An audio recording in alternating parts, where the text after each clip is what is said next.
ওম গণেশায় নমঃ। নমস্কাৰ প্ৰিয় শ্ৰোতা দৰ্শক সকলোৰে প্ৰত্যেকটো দিন শুভ হওক, মংগলময় হওক তাৰ কামনাৰে আৰম্ভণি কৰিছোঁ বিশেষ ৰাশিফল। এই বিশেষ ৰাশিফল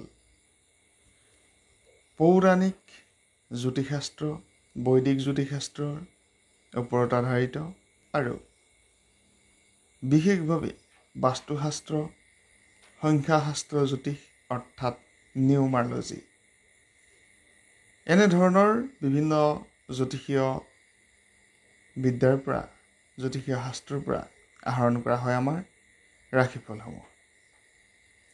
আৰু বিশেষ ৰাশিফল গ্ৰহৰ সঞ্চাৰ, কোন ৰাশিৰ শুভ প্ৰভাৱ আহিব পাৰে, কোন ৰাশিৰ অশুভ প্ৰভাৱ আহিব পাৰে, অগ্ৰগতি কোন ৰাশিৰ আহিছে, গ্ৰহৰ সঞ্চাৰৰ ফলত কোন কোন ৰাশিৰ শুভ ফলাফল আছে, ইয়াৰ বিষয়ে জানিবলৈ আপোনালোকে আমাৰ চেনেল ছাবস্ক্ৰাইব কৰি ল'ব পাৰে।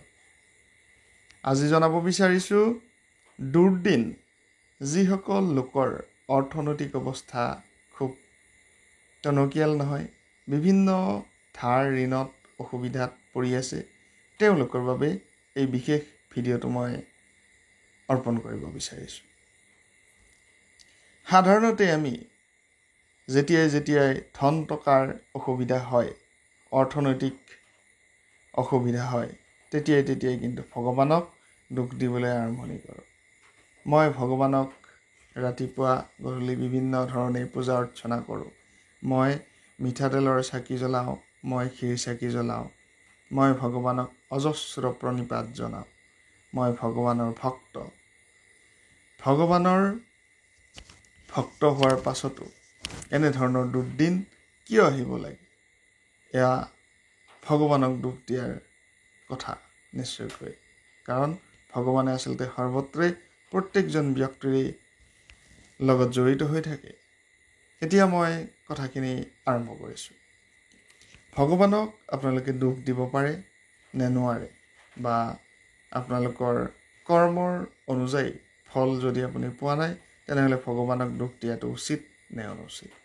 ৰাতিপুৱা গধূলি পূজা অৰ্চনা কৰা বাদ দিব নেকি আপোনাৰ যদি অৰ্থনৈতিক সংকট আহে বা বিভিন্ন ধৰণৰ দুখ দৰিদ্ৰতা আহে? তেতিয়া কিন্তু আপোনালোকে ভগৱানক গালি পাৰালৈ আৰম্ভণি কৰে, গালি পাৰিবলৈ আৰম্ভণি কৰে। এয়া এজন সাধাৰণ মানুহৰ চৰিত্ৰ বা লক্ষণ।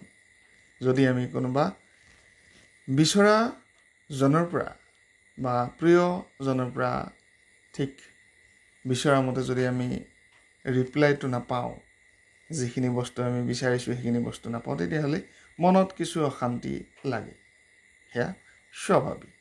কিন্তু ভগৱান আচলতে প্ৰকৃত তথ্য বা সত্য কথা যদি ক'ব বিচৰা যায়, প্ৰত্যেকজন জীৱৰ ভিতৰত ভগৱান থাকে। এটা পিপৰাৰ পৰা আৰম্ভ কৰি হাতী, ডাঙৰ জন্তু বা ডাঙৰ জীৱ বুলি ক'ব পাৰি, পিপৰাৰ পৰা আৰম্ভ কৰি হাতীলৈকে মনুষ্যতাৰ ব্যতিক্ৰম নহয়। গতিকে প্ৰত্যেকজন ব্যক্তিৰ হৃদয়ত ভগৱানৰ স্থাপনা আছে বুলি কোৱা হৈছে। আৰু এই ভগৱানৰ স্থাপনা যেতিয়ালৈকে থাকে, সেইজন ব্যক্তি জীৱিত হৈ থাকে বুলি আমি বিশ্বাস কৰোঁ হিন্দু সনাতন ধৰ্মত। গতিকে ভগৱানক দুখ দি কেতিয়াও লাভ নাই। গতিকে বিভিন্ন ক্ষেত্ৰত আপোনাৰ গ্ৰহৰ দশা অনুযায়ী হয়তো কেতিয়াবা সুবিধা অসুবিধাৰ কথাখিনি আহিব পাৰে। অজস্ৰ পৰিশ্ৰম কৰিও, অজস্ৰ কষ্ট কৰিও, বিভিন্ন ধৰণৰ পন্থা অৱলম্বন কৰিও যদি আপুনি কৰ্মত সফলতা আহিব পৰা নাই বা আপোনাৰ প্ৰাপ্য আপুনি যদি পোৱা নাই, তেনেহ'লে আপোনাৰ জন্মকুণ্ডলী এবাৰ চাই ল'ব পাৰে এজন অভিজ্ঞ জ্যোতিষীৰ ওচৰত। আৰু তেওঁ আপোনালোকক বুজাই দিব পাৰে, যদিহে আপোনাৰ গ্ৰহৰ শুভ দৃষ্টি আছে বা সেই গ্ৰহৰ কি ধৰণে প্ৰতিকাৰ কৰিব পাৰে। সাধাৰণতে মই কম দিনৰ ভিতৰত দেখি আহিছোঁ, এনেধৰণৰ বিচিত্ৰ আজব কিছুমান গ্ৰহৰ প্ৰতিকাৰ দিয়া দেখা যায়। সেই প্ৰতিকাৰ দেখি আপুনিও নিশ্চয়কৈ আচৰিত হ'ব। এই প্ৰতিকাৰ প্ৰকৃততে কৰিব লাগে নে নালাগে? এই প্ৰতিকাৰ যদি আপুনি কৰে, আপোনাৰ কিবা অশুভ প্ৰভাৱ আহিব পাৰে নেকি? সাৱধানতা অৱলম্বন কৰাটো কিন্তু প্ৰয়োজনীয়। সাধাৰণতে আমি নৱগ্ৰহক যদি সন্তুষ্ট কৰিব লাগে, তেনেহ'লে দশ মহাবিদ্যা, বিভিন্ন ধৰণৰ প্ৰত্যেকটো গ্ৰহৰ অধিষ্ঠাত্ৰী এগৰাকীকৈ দেৱী আছে। মা দুৰ্গাৰ অংশস্বৰূপ এই 10টাকৈ ৰূপ দেৱীৰ এই 10 মহাবিদ্যাৰ আপোনালোকে মন্ত্ৰ জপ কৰিব পাৰে বা নৱগ্ৰহৰ আপোনালোকে মন্ত্ৰ জপ কৰিব পাৰে সাধাৰণভাৱে একেবাৰে সাধাৰণ প্ৰতিকাৰ এইখিনি মন্ত্ৰ জপ কৰিলে আপোনালোকে গ্ৰহৰ শুভ দৃষ্টিৰ পৰা বাচি থাকিব পাৰে 1 নম্বৰ দ্বিতীয় কথাটো হৈছে যি আজব প্ৰতিকাৰৰ কথা মই ক'লো যে আপুনি আপোনাৰ ঘৰৰ গেটৰ সন্মুখত এনে ধৰণৰ এখন শৰাই দিয়ক যিখন শৰাইত থাকিব বিভিন্ন ধৰণৰ মাহ বিভিন্ন ধৰণৰ প্ৰসাদ বিভিন্ন ধৰণৰ আজব বস্তু সেয়া প্ৰকৃততে কৰিব নালাগে প্ৰকৃতত সেইখিনি কৰ্ম কৰিব নালাগে হেনে ধৰণৰ কৰ্ম কৰিলে অশুভ দৃষ্টিৰ প্ৰকোপ আপোনাৰ ওচৰত আহিব পাৰে আৰু তেনে ধৰণৰ অশুভ দৃষ্টিৰ পৰা বাচি থাকিবলৈ কিন্তু বিভিন্ন ধৰণৰ অশুভ দৃষ্টি বা ঋণাত্মক শক্তিয়ে আপোনাক প্ৰশ্ৰয় কৰি বিভিন্ন ধৰণৰ কৰ্ম আপোনাৰ ঋণাত্মক হিচাপে গুচি যাব পাৰে গতিকে সাৱধানতা অৱলম্বন কৰাটো কিন্তু প্ৰয়োজনীয় মই সাধাৰণতে দুই এজন ব্যক্তিৰ এনে ধৰণৰ প্ৰতিকাৰ দিয়া মই দেখিবলৈ পাইছোঁ গতিকে হেনে ধৰণৰ প্ৰতিকাৰৰ পৰা আপোনালোকে বাচি থাকক বা যিকোনো প্ৰতিকাৰ আপোনালোকে নকৰিব সাধাৰণ অৱস্থাত যদি গ্ৰহৰ প্ৰতিকাৰ কৰিব লাগে আপোনালোকে গ্ৰহৰ ৰত্ন ধাৰণ কৰিব পাৰে গ্ৰহৰ বীজ মন্ত্ৰ লিখি আপোনালোকে কবচ ধাৰণ কৰিব পাৰে বা গ্ৰহৰ বীজ মন্ত্ৰ যদি আপোনালোকে লিখা পঢ়া ভালকৈ জানে তেনেহলে মুখাস্ত ৰখাৰ যদি আপোনালোকৰ শক্তি আছে মুখাস্ত কৰি পেলাই আপোনালোকে সেই গ্ৰহৰ বীজ মন্ত্ৰ পঢ়িব পাৰে আৰু যদি সেই মুখস্থ ৰখাটো আপোনালোকৰ অসুবিধা হয় তেনেহলে কাগজত লিখি সেই মন্ত্ৰ আপোনালোকে জপ কৰিব পাৰে শুদ্ধ হৈ গা পা ধুই ল'ব লাগিব আৰু সন্মুখত আপোনালোকে চাকি জ্বলাই ল'ব পাৰে সেয়া আপোনালোকৰ ইচ্ছা কিন্তু প্ৰকৃততে হৃদয়ংগম কৰি যদি গ্ৰহৰ বীজ মন্ত্ৰ জপ কৰা হয় আৰু ভগৱানৰ যদি বিভিন্ন ধৰণৰ দেৱ দেৱীৰ যদি বীজ মন্ত্ৰ জপ কৰা হয় তেনেহলে নিশ্চয়কৈ ফল পোৱা যায় আৰু মই প্ৰথমতেই কৈছোঁ যে বাক্যই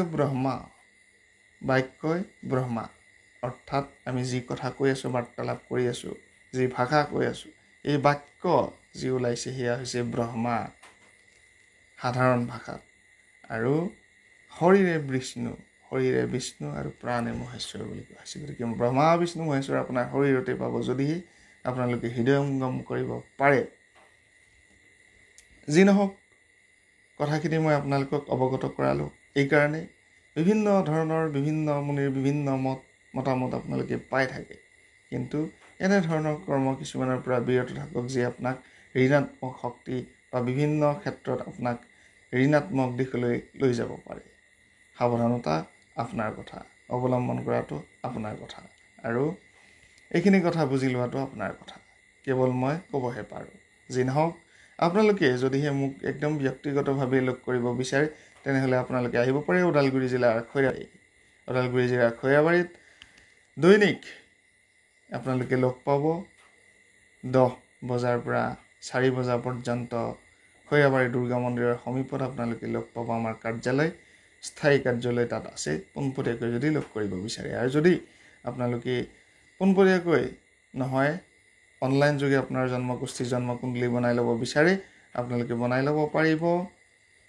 ডেছক্ৰিপশ্যনত যোগাযোগৰ সবিশেষ দিয়া আছে এবাৰ চাই ল'ব আৰু সবিশেষ যি গ্ৰহৰ ৰত্ন প্ৰকৃত বিশুদ্ধ গ্ৰহ ৰত্ন যদি ক্ৰয় কৰিব বিচাৰে আহিব নিশ্চয়কৈ আমাৰ চেনেলৰ শ্ৰোতা দৰ্শকসকলৰ বাবে সুলভ মূল্যত যিমান পাৰোঁ সহায় কৰিবলৈ চেষ্টা কৰোঁ আৰু কম মূল্যত দিবলৈ চেষ্টা কৰোঁ গ্ৰহৰত্নসমূহ কিন্তু বিশুদ্ধ গ্ৰহৰত্ন লাগিলেহে আপোনালোকে আহিব যি নেকি বজাৰত পোৱা যায় বা সাধাৰণতে সুলভ আজিকালি নকলি বিভিন্ন ধৰণৰ ৰত্ন ওলাইছে তেনেধৰণৰ ৰত্ন আপোনালোকে মোৰ তাত নাপাব বিশেষ কিছু তথ্য মই আপোনালোকক ভিডিঅ'ৰ জৰিয়তে দিবলৈ চেষ্টা কৰোঁ এইকাৰণেই যাতে আপোনালোক সজাগ হ'ব পাৰে সচেতন হ'ব পাৰে আৰু জ্যোতিষশাস্ত্ৰ সম্বন্ধীয় কথাখিনি পোনপটীয়াকৈ যিহেতু অসমৰ এজন জ্যোতিষী হিচাপে বিভিন্ন লোকেই বৰ্তমান মোক চিনি পায় গতিকে আপোনালোকক সজাগ কৰিবলৈ পালে নিশ্চয়কৈ মোৰ ভাল লাগিব আৰু বৰ্তমান জ্যোতিষীয় কথাখিনিত জ্যোতিষীয় যিসকলে কাৰবাৰ কৰে তেওঁলোকে নিশ্চয়কৈ বুজিব যে বিশুদ্ধ গ্ৰহৰত্নৰ নামত আচলতে কি বস্তু বিক্ৰী কৰা হৈ আছে গতিকে এবাৰ নিশ্চয়কৈ ভালকৈ চাব। আৰু জ্যোতিষীয় যিখন ক্ষেত্ৰ, এই ক্ষেত্ৰখনত কিন্তু বিভিন্ন ধৰণৰ লোক আপোনালোকে লগ পাব। বিভিন্ন জ্যোতিষীৰ গাত কিন্তু কেতিয়াবা ভগৱান উলম্বি যায়। তাৰ পৰা কিন্তু আপোনালোকে সাৱধানতাও কেতিয়াবা অৱলম্বন কৰিব লাগিব পাৰে। কাৰণ পোনপটীয়াকৈ মই বাৰে বাৰে কৈ থাকোঁ যে ভগৱান কাৰো গাত পোনপটীয়াকৈ লম্বি নাযায়। বিভিন্ন ধৰণৰ ৰেহ ৰূপ দেখুৱাই আচলতে জ্যোতিষশাস্ত্ৰত এনেকুৱা কোনো ধৰণৰ কথা নাই যি নেকি শৰীৰত ভগৱানক আৱিৰ্ভাৱ কৰি লৈ কথা ক'ব লাগে। পোনপটীয়াকৈ আপোনাৰ জন্মকুণ্ডলী চাব লাগে আৰু আপোনাক ৰিপৰ্ট পঢ়ি দিব লাগে। পোনপটীয়াকৈ গ্ৰহৰ অৱস্থান অনুযায়ী আপোনাৰ ভাগ্য ভৱিষ্যত পোনপটীয়াকৈ কথা ক'ব পৰা যায়। সেইখিনি সময়ত কিন্তু ভগৱান গাত লম্বাৰ কোনো প্ৰয়োজন নাই। বিভিন্ন ধৰণৰ আকৃতি বিকৃতি দেখুওৱাৰ কোনো প্ৰয়োজন নাই।